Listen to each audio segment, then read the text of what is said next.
Welcome to episode 138 of the Various and Sundry podcast. I am your host, Matt Harmon, joined live from the Vault Studio on the beautiful campus of Grace College and Theological Seminary by my good friend, my colleague, my co-host, and the man who is about to lead a campus-wide scavenger hunt known as The Hike, John Scott Sloat. We didn't even talk about that pre-show. No, I sprung it on you. Yeah, you did. You did. Yeah, that happens. Well, as this episode drops. Yeah. Which means I need to set it up tonight to go automatically tomorrow at 1 o'clock before I go to bed tonight. But yeah, scavenger hunt's happening. I have a little app ready to go. Okay. Got students doing some weird stuff. Yes. So I've not really checked in on this. Are you okay with me revealing sort of the culminating event that I assume that's still the culminating event, the sort of traditional? Yeah. Okay. The making a boat out of cardboard and duct tape. Yeah, there's some other items in there like half a milk jug and stuff like that. You can pool noodles and things along those. And then racing them. Them, yes. More like on Winona Lake. Who can be the most successful in getting out and getting back? Right. More than like an actual race. Yeah. But Race is a loose term there. When like 75% of them sink, it's not a race. It's a survival. So, I mean, how far back does this go? So my freshman year was the first hike. Did you know this? No. Yeah, my freshman year was the first Grace College hike. 2006. Six. Okay. Fall of 2006. And basically the hike portion was we get in three lines, girls on the outside, guys down the middle, and somebody stood at the front and blew a whistle every 2 minutes, and the girls would rotate up a guy. And you did like speed dating basically for 2 minutes at the same time with two people. And we did that for probably 45 minutes to an hour. Oh my. Oh, it was awkward. They never did it again. So that was the hike portion. I should hope not. That sounds terrible. We had dinner in the park in Winona Lake, and then we went and spent the night at the rec center here on campus.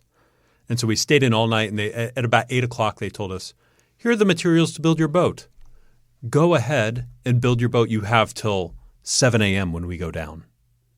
Oh, okay. So it was working through the night and then – then 7 a.m. launch. Yeah, there were places to sleep, Yeah. Eventually, everybody was done in a couple hours, and then you played basketball and those cards. Yeah. That sort of thing.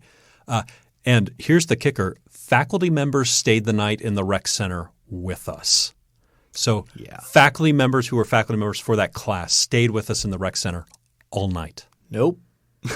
All night. Sorry. That's a deal breaker. And then they woke us up at 7 a.m. Somebody came in and served breakfast, and then we went down to race the boats first thing on Saturday morning.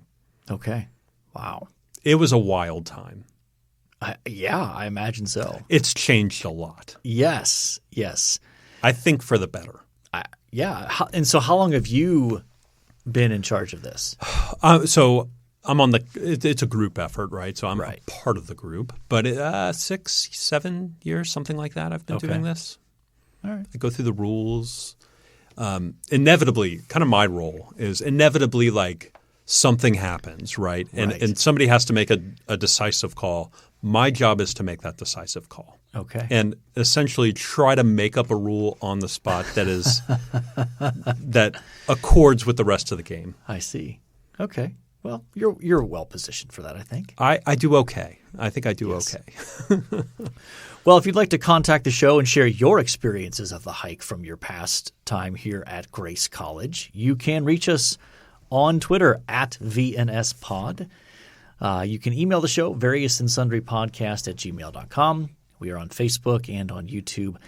And on whatever platform you access our show, we'd love for you to leave a review and a 5-star rating. We did have some people connect on Twitter about our last episode. Well, at least one person, and then I had another person text me privately about our show on free will. So, yeah. So I didn't see the tweet. I didn't see the Twitter. Yeah. So let's see here. I think. I also didn't see your text messages, but that's par for the course where I don't read your text messages. Well, Also, if you want to come watch the boat race tomorrow, 4 o'clock, Winona Lake Park, come on down. 4 o'clock, yeah, that's right. Well, yeah, so if you're one of the early listeners to the program. 4 o'clock on Tuesday. Yes. Gosh. Yes, indeed. It's good entertainment watching college students sink their makeshift boats in Winona Lake and get soaked. There's always a few that are really impressive. Yeah. And they just really get out there and you're like, oh my goodness, that's like a bullet. They're just taking off. That's actually seaworthy. Look at that. They got that, 5-foot girl in there who weighs 87 pounds. See, that's one of the keys. Yeah. Get your lightest member of the team as the one pilot captaining the ship there. Yeah. Yeah, for sure. For sure. All right. Let's talk the world of sports here. Again, we're still in that kind of window where there's not a lot happening.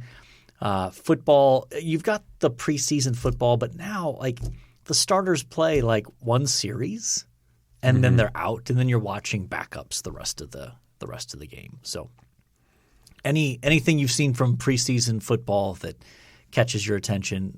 I mean, just Zach Wilson's injury, but other than that, not really. Joe Flacco gonna win that job? I think so. Okay. Yeah. I think he's having a pretty good camp. Okay, all right, I can see that. I watched a little bit of preseason football. I saw one thing. I did see. I watched the Bears. I'm forgetting who they even played. Except curious about Justin Fields as a former Ohio State quarterback. Oh yeah. They haven't given him any help still, none right? whatsoever. In an offensive line sort of sense, no help or weapons. Now, one of my sons told me, I couldn't quite confirm that. I haven't tracked it down, but I heard that apparently Justin Fields made some comment to the effect of, none of the guys I'm throwing to here would be 4th or 5th string at Ohio State where I came from. Which, if it's true he said that, Justin, you can't say that. You can't say that, at least publicly. You can't say that. Even if it's 100% true. You could say it to your GM or if you have a private meeting with them or something like absolutely. that. Absolutely. But even their offensive line, he played one series in this game, and every snap he was running for his life or having to just get rid of it immediately. I mean, guys just coming through he's such a talented guy. I really hope that the Bears don't ruin him. Yeah. So anyway, unfortunately, the Bears have a pretty good track record. They have a great track record of ruining Yeah. quarterbacks, for sure. Tell us about your Mets. What's going on with them? So they've had a couple pitchers go down with some injuries, and that's created some difficulties, right? I mean, so Taijuan Walker, our 5th starter, went down, and Carlos Carrasco, Cookie Carrasco. Have you heard him before? So we got him in. Nope. So when we traded people to the Indians, we got Francisco Lindor and Cookie Carrasco back. Gosh. You'd never heard that name before? No, I haven't. So they're both I'm sure Nate in Ohio has. Since he absolutely. Came from the Browns, and I'm from the Indians. I mean, yes, he came from the Indians. They were still the Indians. Yeah. Former Indians, now Guardians. Yeah. I'm going to a Guardians game, by the way. Yeah? Yeah. Mid-September. Nice. Yeah, there's a nice divisional race going on there. It should be fun. Okay. So anyway, the Mets got some pitching issues in terms of injuries, but they're still up in the division. 4 games? Okay. 4 games up? So I read somewhere – and the Braves are playing really well, unfortunately. But the Braves – so since June 1st, we've played on a 100-win pace. And we've lost ground by 7.5 games to the Braves.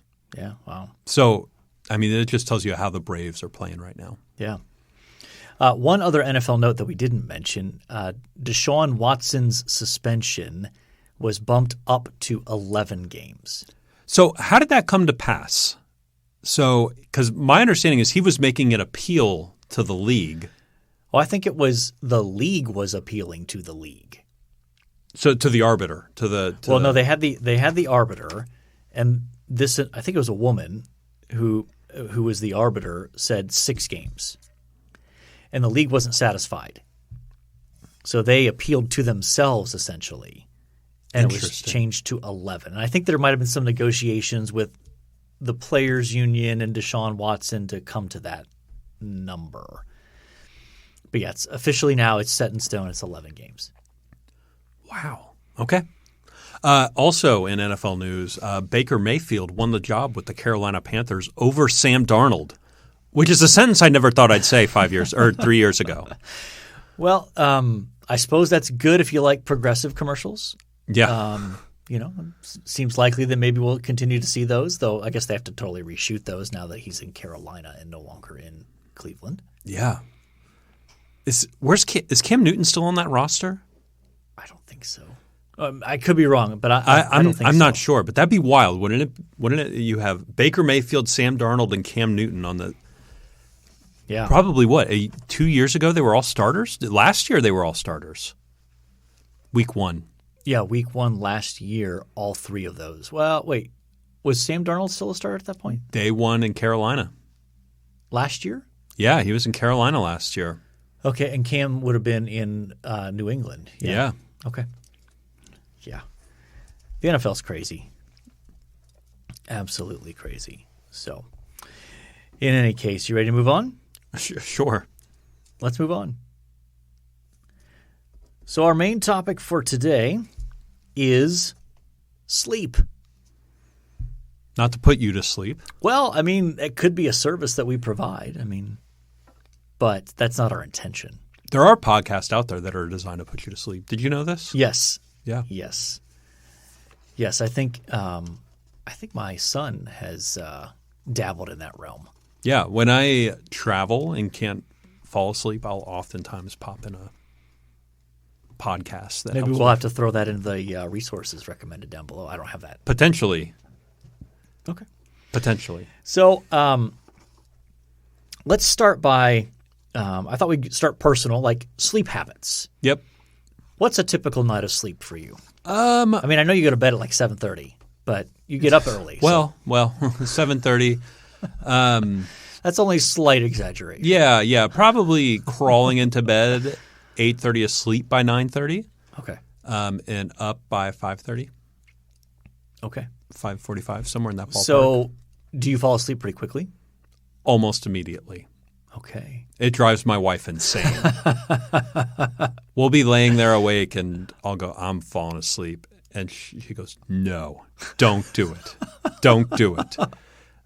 Because I also snore. That's the other thing, and It keeps her up. But yeah, almost immediately I fall asleep. It drives her crazy. In fact, I've been staying up a little later, like watching TV or playing a game on my phone or something, so that she has time to fall asleep, so that I can then fall. Because in essence, I fall asleep pretty quickly. Okay, so you're typically around 8 hours then. Yeah, I have an app that tracks all my sleep. It clocks me in at anywhere from 6:45 to like 8. Yeah. Okay. Yeah. How about yourself? I am usually during the school year, usually in bed around 10, and probably I end up reading, and so probably asleep by 11, and up by 6:30. Okay. Typically 6:30. So what do you say? So 7.5. 7.5? Yeah, that's about where I am at. Yeah. So. I think anywhere from like 6.5 to 8 is sort of a sweet spot for me. Okay. Yeah. We'll talk about that. So, yeah, I'm just fascinated by the whole area of sleep. I think it's a fascinating thing from both a biblical perspective as well as even just a scientific perspective. I think that sleep is one of those. It's one of those things that we just kind of take for granted, but it's really quite bizarre when you stop to think about it.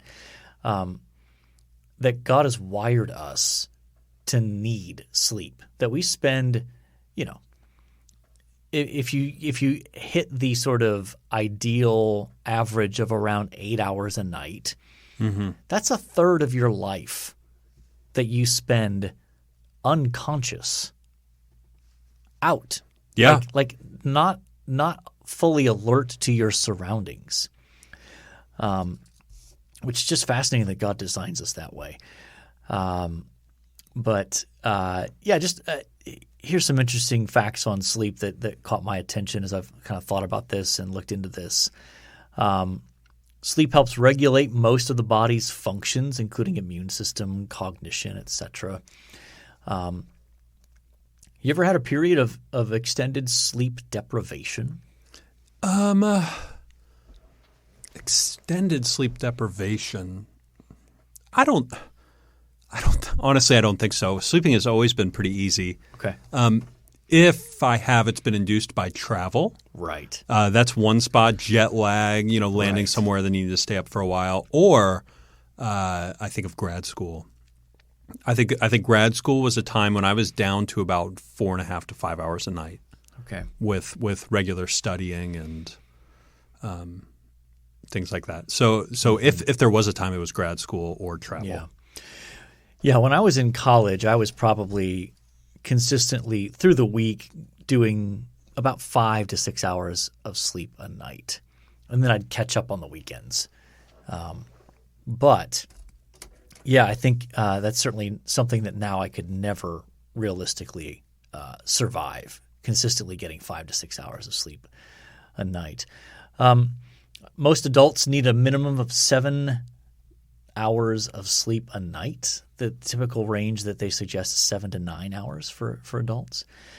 And sleep deprivation, this is fascinating, can lead to a host of health issues, mental and physical, and severe cases can lead to hallucinations and even psychosis. Yeah, I've actually read that people that stay up for like 7 days at a time will begin to have those hallucinations. Yeah, I feel like I read about a study that the Soviets did back in the day where they were trying to create they were working on medication or something so that they could create soldiers who didn't need sleep or barely needed any sleep.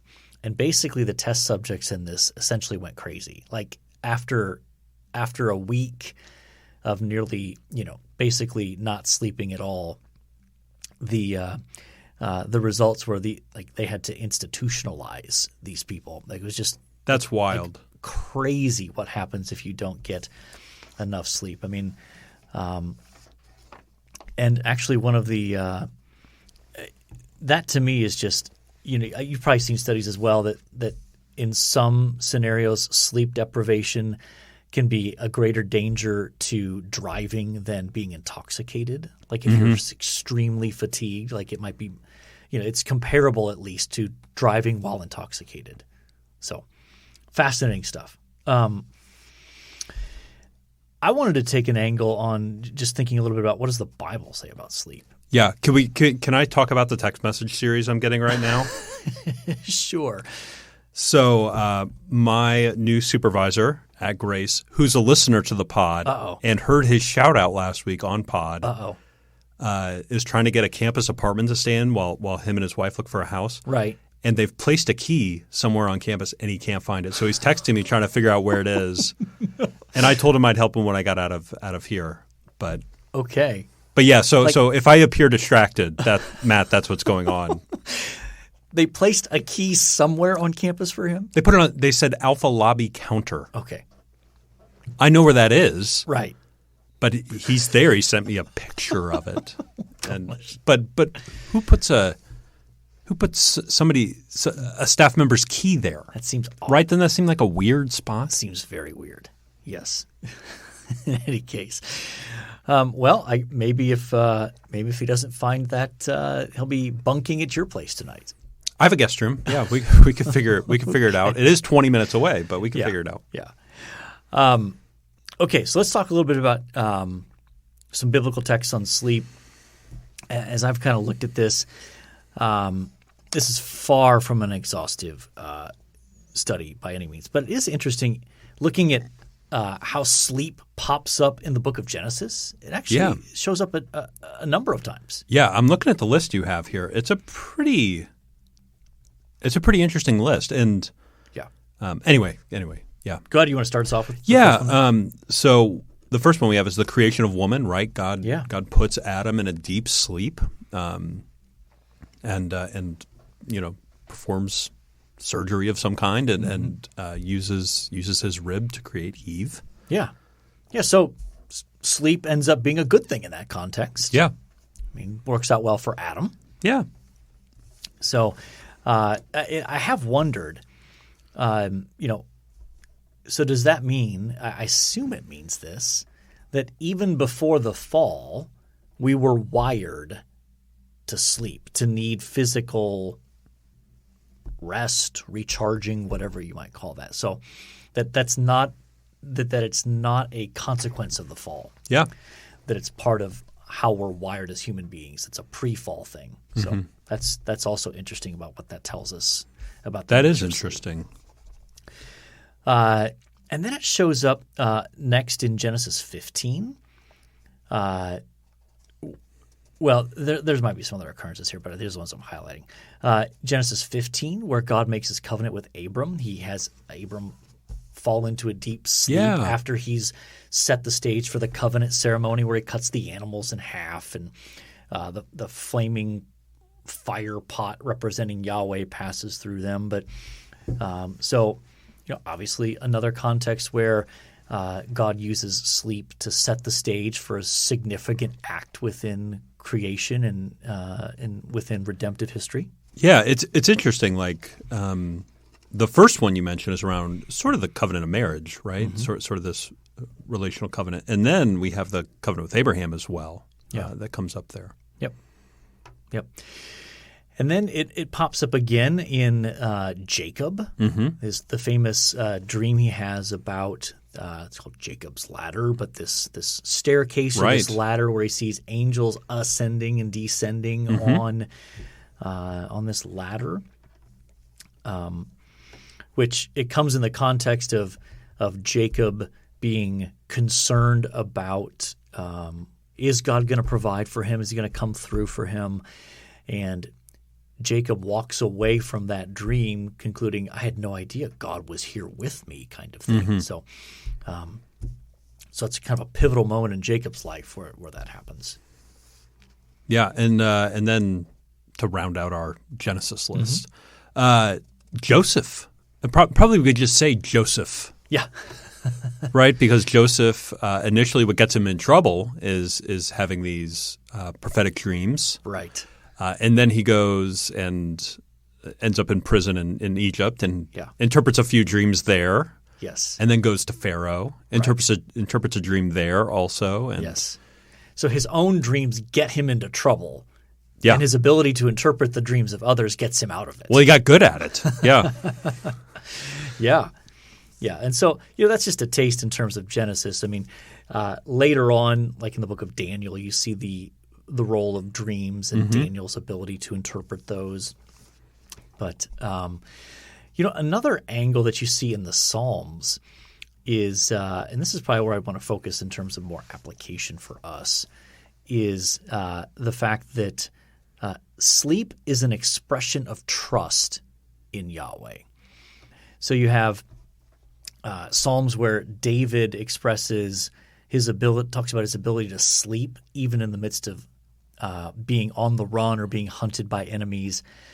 And then one of my favorite texts on sleep is found in Psalm 127, verse 2, which actually can be translated one of two ways. But the idea there is the last part of that verse is, behold, he gives to his beloved sleep. Or it could be, he gives to his beloved in sleep. In other words, that he gives blessings and things while we sleep.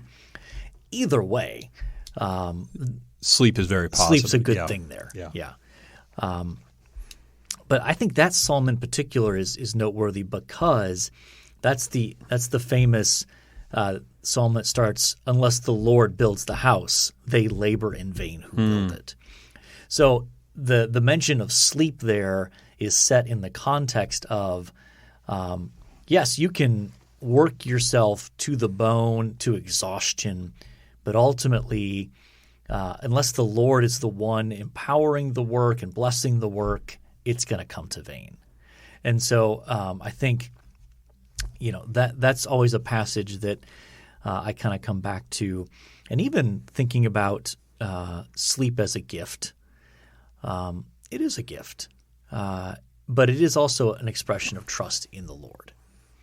Yeah. I mean, just thinking of Psalm 127, I mean, listen to these surrounding verses. You mentioned how it started, unless the Lord builds the house, those who build it labor in vain. Listen to how it goes on. Unless the Lord watches over the city, the watchmen stay awake in vain. Mm-hmm. It is in vain that you rise up early and go late to rest, eating the bread of anxious toil, for he gives to his beloved sleep. Mm-hmm. That's just really, really beautiful. Yeah. And even I love that phrase in there, anxious toil, that it's not even just toil, but it's the, even in the midst of working hard at something, you find your mind consumed with the worry of it. Oh, yeah. And so I think, I remember, I forget where I heard it, and I'm sure several people have said it, but the saying, God is the only one who fully accomplishes his to-do list every day. And God is the only one who reaches inbox 0 every single day. Yeah. And so I think one of the causes of lack of sleep is that we want to exert control over our lives. And so we work ourselves to the bone thinking, well, I guess I have to get that done and I have to get that done and I can't leave that to, that we think if I just exert control over my life by working myself to death, then that's going to bring me, comfort, security, whatever idol we're pursuing at that point. Oh, yeah. And it is a remarkable thing to think that sleep is ultimately an expression of, okay, Lord, I'm checking out. Yeah. And you got this. It's a way to say, God, you are God, and right, I am not. Right. Yeah. And one of the things that distinguishes God at points in Scripture is statements like he neither sleeps nor slumbers. Like we have to sleep at some point. Like if you don't, your body will basically shut itself down. I mean, even those studies we were talking about, like they have to physically keep those people awake. If you're not in that context, eventually your body will just say, and off. Yeah. Just turns you off. Yeah. I think that's a way we can view God as different from humans, but I think that was a way in the Old Testament, correct me if I'm wrong, that God was different from other gods. Yeah. Right? That Elijah taunting the prophets of Baal, maybe your God's on a journey. Yes. Maybe he's asleep. Yeah. For sure. Why don't you get louder and try to wake him? Sort of taunting them with that. Yeah, but the fact that God doesn't sleep means we can. Mm-hmm. So it's not like, well, we're just kind of leaving the ship unmanned. I hope we don't run into an iceberg or something. It's like God's got it. But it's easy to say that on the theological level. Yeah. On the applicational level, it can feel a lot more challenging to do that. I think there's a lot where I've had to learn. I think the younger you are, the more dispensable you tend to think sleep is. Oh, yeah. You're like, I don't need much sleep. I can watch another movie at 2 a.m. Right. Yeah. Right. Oh, yeah. Yeah. So even Or here's a good example.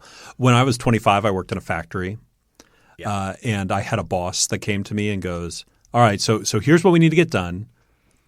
And I think he saw me as a leader on the floor. Goes, "What's your plan to get this done?" And I looked at him and go, "I'll be here all night.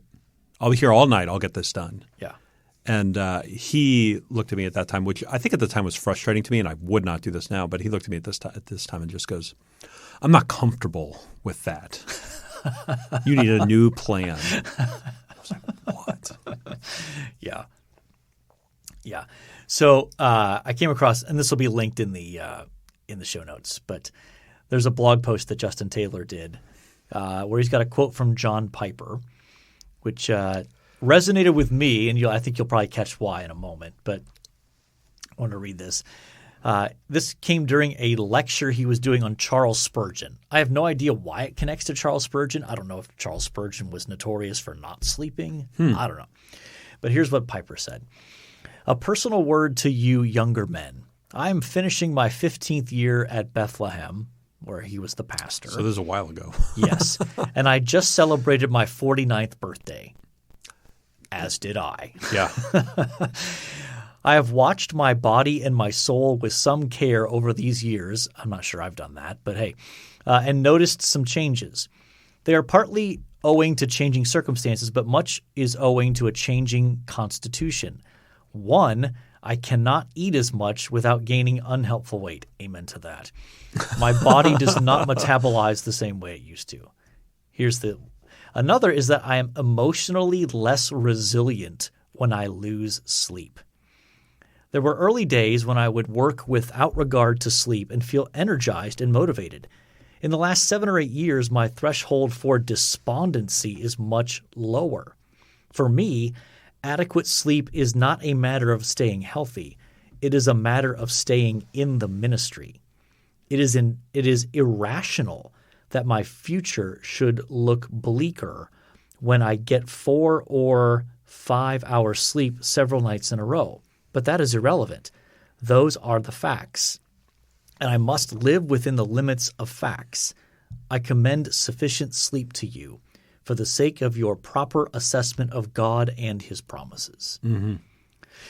So yeah, no, that's great. It is. And it's obviously there is the other extreme of laziness, and just go read through the Proverbs about the sluggard, and that'll go to the ant. Yes. Yeah. But I remember when I was in seminary at Trinity, the legend was that Don Carson lived on 4 hours of sleep a night. Mm-hmm. And I think that was probably close to being true. He doesn't do that anymore. You cannot survive long term on that, and I think it's probably affected his health as well, for all I know. But there's just a wisdom there you have to recognize the limits of your body, and again, that's where it becomes I am not God. God has made me as a finite human being with limitations that I have to recognize and embrace. Yeah, I mean, I think that Piper quote is great. What's funny is I did hear Don Carson make a statement one time, or I read it, where he says, you know what, sometimes the most godly thing is not to stay up all night praying. Sometimes the most godly thing to do is get 8 hours. Yes. Yeah. Get a good night's sleep. Absolutely. Advice that he apparently didn't take very often. Yeah. Yeah. I mean, I remember being a seminary student and reading about guys like Piper and Moeller famously gets very minimal few sleep. Yeah.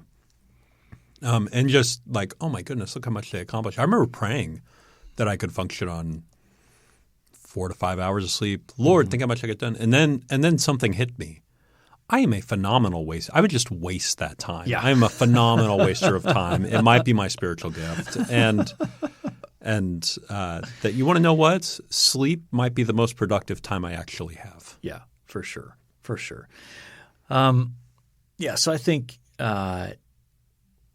for me, the kind of the two takeaways that I've reflected on in this whole area are, again, understand your body and what it needs.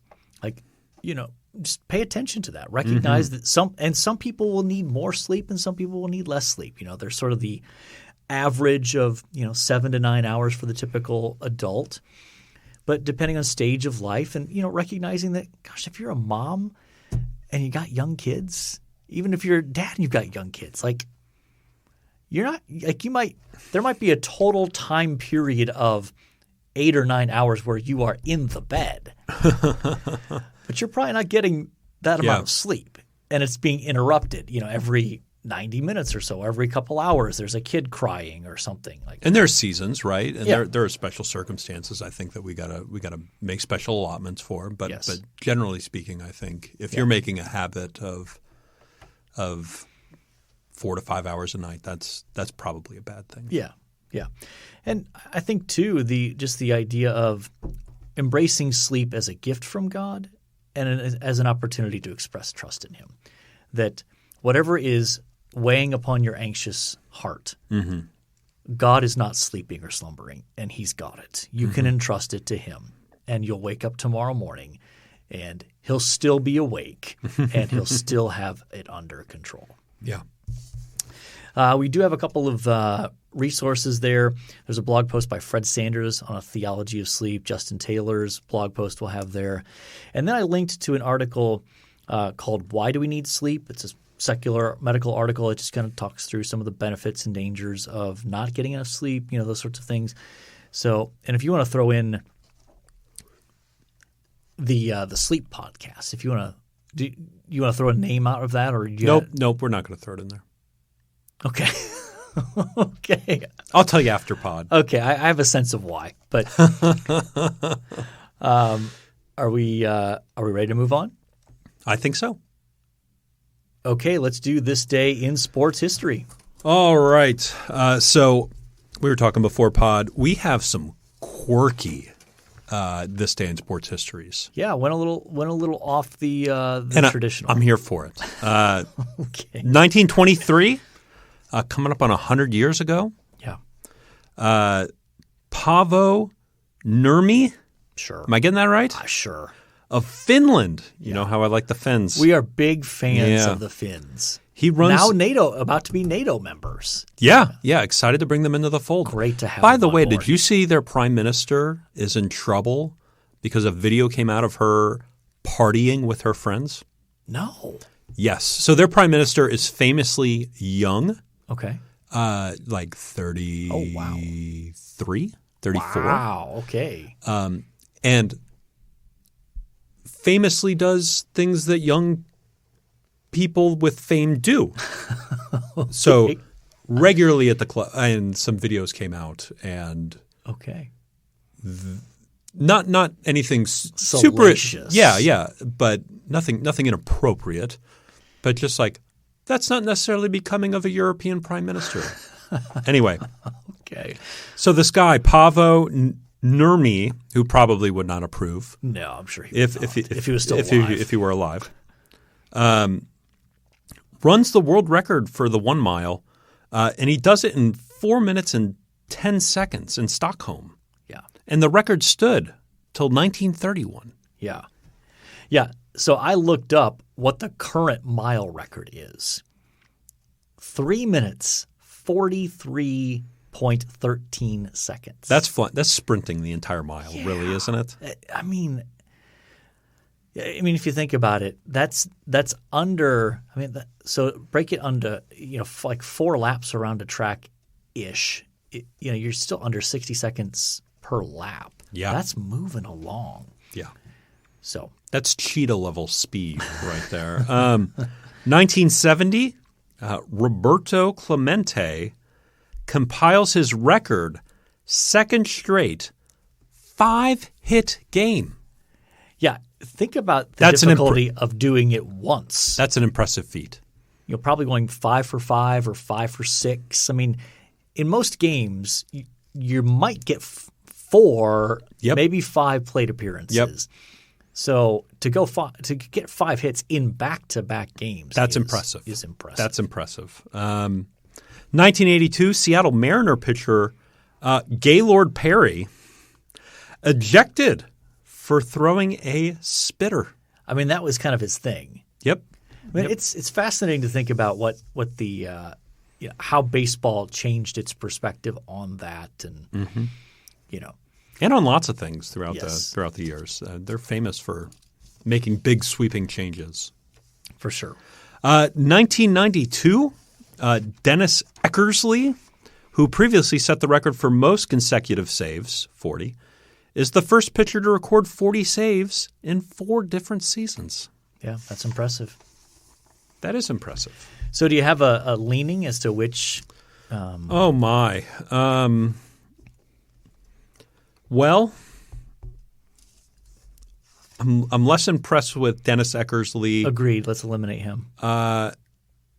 And I kind of want to go positive today, so maybe we get away from the ejection of Gaylord Perry. Agreed. So now we're down to Paavo Nurmi or Roberto Clemente. And I am such a fan of the Finns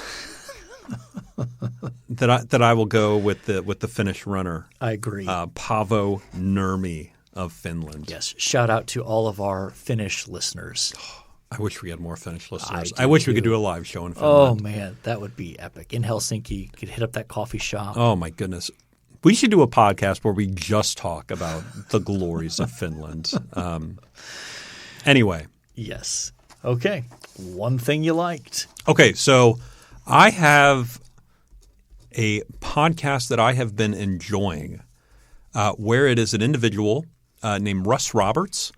And he gets on his podcast called Econ Talk, and he just talks to experts in their field and asks really good questions and does a great job. He's an economist by trade, but sort of in that broad sense of like what does it mean to live a good life and sort of those sorts of things.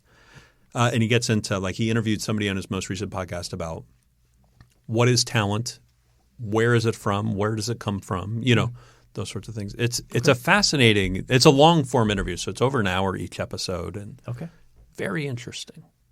Anyway, so that's Econ Talk podcast with Russ Roberts. Russ Roberts. That's a great sportcaster name, isn't it? Great sportcaster. He's also the president of a liberal arts university in Israel. Oh, okay. Interesting. But he's an American. Wow. Okay. Yeah. He's a Renaissance man. He is. He really is. In the truest sense of the term. So I'm going to go with the doctors and staff at the Cleveland Clinic. We had a little visit there at the Cleveland Clinic to address a health issue for one of our sons, and he's doing fine. Just got referred to their specialist there, and it was a really helpful visit. The doctor was very upbeat, very helpful at explaining things, and it's interesting. This guy just had a fascinating backstory to how he got into what he's studying there. So just grateful that God opened up that opportunity. It's not easy to get a referral into the Cleveland Clinic, but grateful God opened that door for us. So that's certainly a one of the top hospitals in the country, right? Yeah. Yeah, for sure. I'm trying to think. Definitely the region. Yeah, I mean, this guy was talking about, and not in an obnoxious name dropping way, but just more in a like reassuring you that we are like really good here. Talking about an unnamed Hollywood actress that had come to the Cleveland Clinic with the same condition that my son has. Really? Do you know the name of this Hollywood actress? No, he would not reveal that. That would be a HIPAA violation. Be a HIPAA violation. Interesting. But you know, it's one of those things where it's reassuring when you're like, oh, like if they're sending Hollywood actresses to this guy to treat this, he's probably one of the best. He's probably pretty good. Have you who would be your ideal Hollywood actress for this guy to have worked on? Like, who would you choose? I don't know. I have no idea. I can't even wrap my brain around the name. I have no idea. Let's go. I don't even know. I'm just going to drop it. I have no idea what to answer for that. Got you speechless. And I threw you way off. Way off. Yeah. Okay. You keep going back to the notes. There's no more notes. This is the end of the episode. That's it. This is the end. So this is the point where I say I think we have talked about our various and sundry you just got subjects. The actress that played Elaine Bennis or something. There you go. Yeah. You've completely discombobulated me. I need to recombobulate myself. So we could start back at the beginning if you'd like. No, let's not. We have talked about sleep. We have talked about Paavo Nurmi, a name that you had not heard before. Either of us had heard before. No. And we have talked about Russ Roberts and his Econ Talk podcast. Mm-hmm. We talked about the Cleveland Clinic. We've talked about Nathan in Winona Lake, hopefully finding his key for his apartment. I hope he finds it. He'll be thrilled that he's podcast cod fodder content. Yeah. So in any case, I think By definition, we have covered our various and sundry topics, and so all that's left to say is, until next time, the Lord bless y'all real good. Later.